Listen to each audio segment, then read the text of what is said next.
got Solomon to speak today, that I would do it. Thinking there was no way he was going to say yes. Now, see, I consider Solomon probably my best friend, so you think we'd be on the same page, but we are hardly ever on the same page. So I got to say thanks a lot.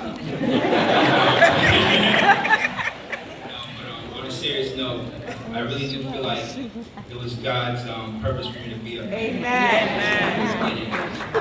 I look back on the things that I've gone through in my life, miracles that have happened in my life. Yes. I know it was for a purpose for me to do this. Yes.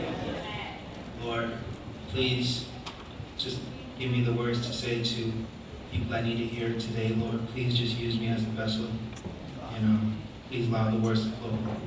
Amen. Now I would have to say, before I even get to the Christian education part, I have to start even earlier before that. That's through the public school system. Now, I went to Bayside High School right here in Queens, and I would say through my earlier experiences there, that it was even a miracle that I even graduated from high school. I remember by the time I reached my final year of high school, I had accumulated enough credits to be considered in the 10th grade. Most people don't even know that, but I never considered myself a dumb student, but I was a person who made a lot of dumb decisions.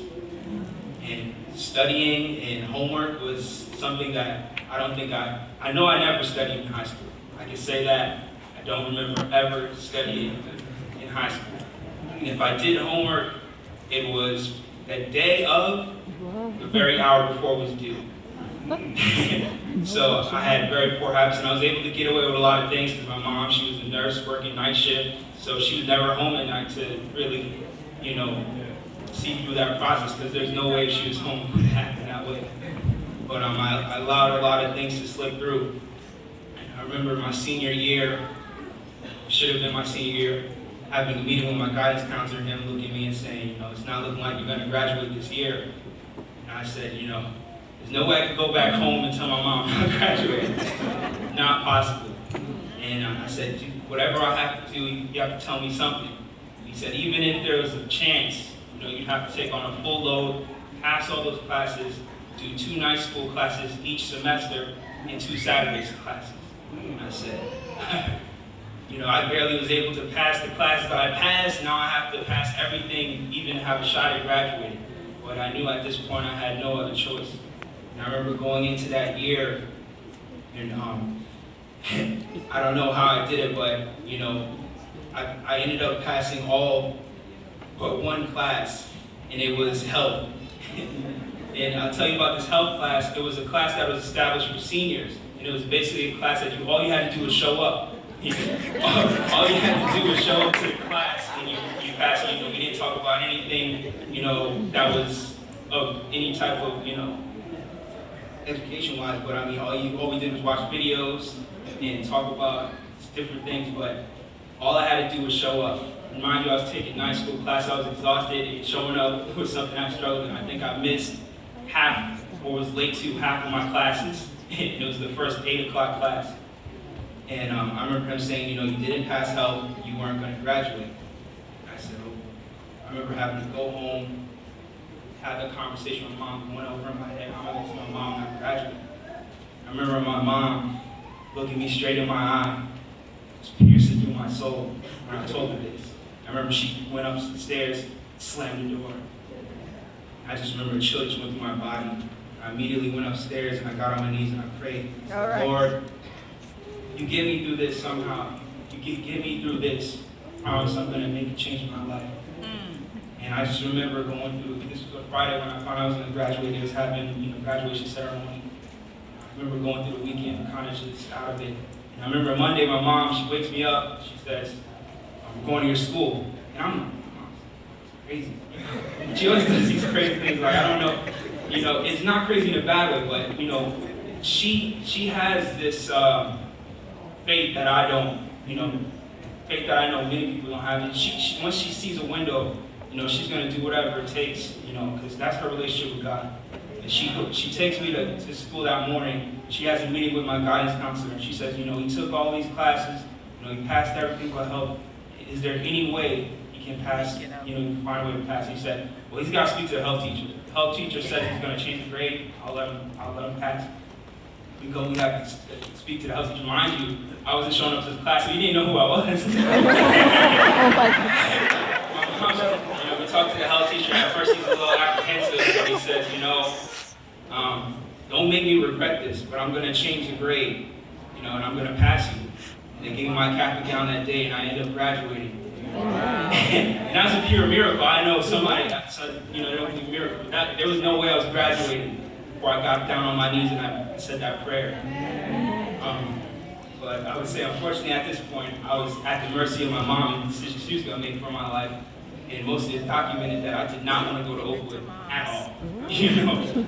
And I remember, you know, I didn't have too many options. I had a few schools that I got to Queens, but you know, my mom had the idea to go to Oakwood from this church. I blame this church. She only got that idea from this church. And my mom saying, you know, you have the weekend to think about it. You know, this was again a Friday. You have the weekend to think about it. And I want you to take that time and give me a response. And I was not changing my mind. I had this conversation with Brother Lynch. I was not changing my mind. I came back to my mom and said, you know, I'm not going to Oakwood. She said, well, you're going to Oakwood. And I did not pack not one bag to go to Oakwood, but all my stuff got there. I remember the first year just being depressed, just out of it, thinking my mom promised that all I had to do was 1 year, and if I didn't want to go, I'm not going to come back. I just remember just not wanting to be a part of anything. And I remember we get to the final year, you know, the final day of that semester, the last semester, and my friend Byron brought him to church a few times, but he gets in my ear, you know, God was putting the pieces in my life to keep me there. He has a conversation with me, and he says, Anthony, you just come back next year, I promise things are going to be different. Please just give me that. And I went through the summer and I said, you know what? I'm going to go back to school, back to Oakwood, but this time I'm going to go back with a positive attitude. And I went back to Oakwood, and I would say things were better, but it was for not the reasons you were thinking of.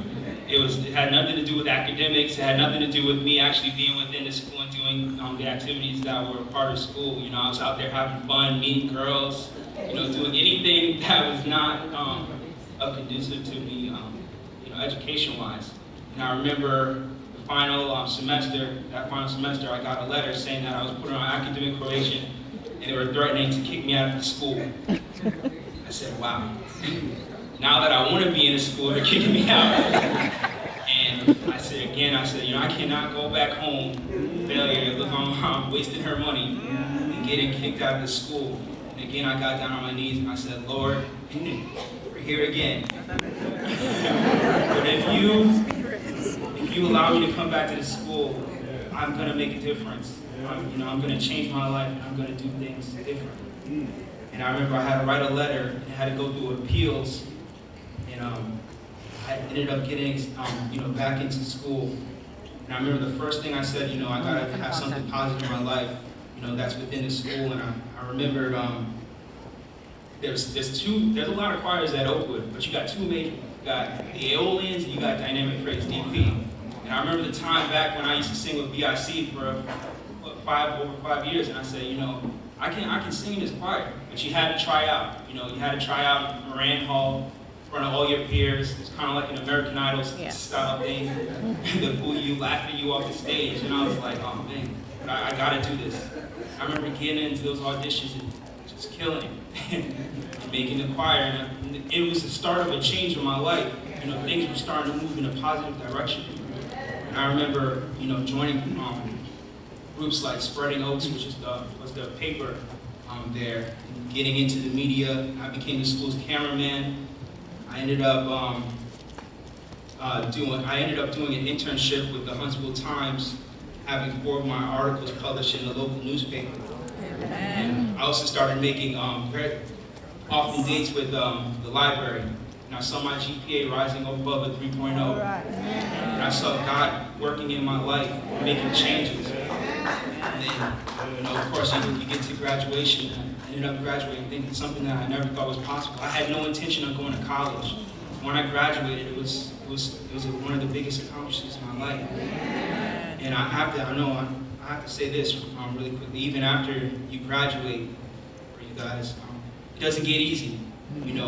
I struggled through a lot of things, a lot of depression. Not seeing the things that you worked hard for come through immediately. I worked 2 years at Sallie Mae, selling loans. I was a sociotherapist at the Children's Village, working at the Gap retail. I did all these odd jobs after I graduated, thinking, am I ever going to get an opportunity to do what I want to do? I remember I was watching the Oscars one day, and I said, man, how do people get here? How do people end up working in television? And God answered my question immediately. He directed me towards this program, Made in New York production program. And I remember I had to go in for an info session, and they tell you to write this letter. Why do you think you should be in the program? I remember thinking back, all the things, the sacrifices that my mother made. I cannot fail her. And thinking that. And I remember writing that letter and getting asked to come in for an interview. Now, when I first went to this info session, I'm in a suit, tie. I'm around all these artsy-looking people. They're not looking at me. So when I get asked for the interview, the lady, she sits across from me looking at me like I'm crazy, and I'm in a suit and tie, and she's like, I'm gonna give you this assignment. If you can finish this assignment, this was a Friday, if you can finish this assignment before Monday, we'll think about giving you a second interview. Now, they only take a few people for this course, and it's free. But if you get into this course, it's a way into the film industry. Now, I remember I said I have to get home as soon as possible, and I have to finish this assignment before Saturday, because I wanted to get it in. I didn't want any distractions or anything like that. I knew the sun was going to be setting soon. I said I have to do this before Saturday. I remember cramming this assignment in and sending it in. Then I get called the next day saying, you've been invited back for a second interview. I go to the second interview, and the lady looks at me, she sits across from me in a suit and tie again, and she says, we had absolutely no interest in bringing you into the program. We weren't even thinking about you to get into the program. But did you know you were the fastest person to ever complete this assignment? And they said, with that, we're not even going to go through the interview process. You've been accepted into the program. From that moment on, I've been working in the film industry, and I've never had to struggle getting jobs in the industry. I started off as an intern, moved into as a production assistant, and now I'm a compliance administrator. I have my own office. I haven't paid for gas in over a year. I'm working with NBC, they're doing my jobs, and I have to say it's all because of God's grace. The sacrifice that my family, my church family, Sister Lynn, she's always been there. My mother, I cannot say enough. She's always been there for me, and she's always seen things in my life that I haven't. I wanted to say, thank you all for everything, sacrifices that you've made.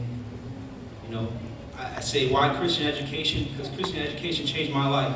When I tell you that I was a person with no direction, no path, it wasn't until I went to Oakwood that I started realizing that I had gifts that I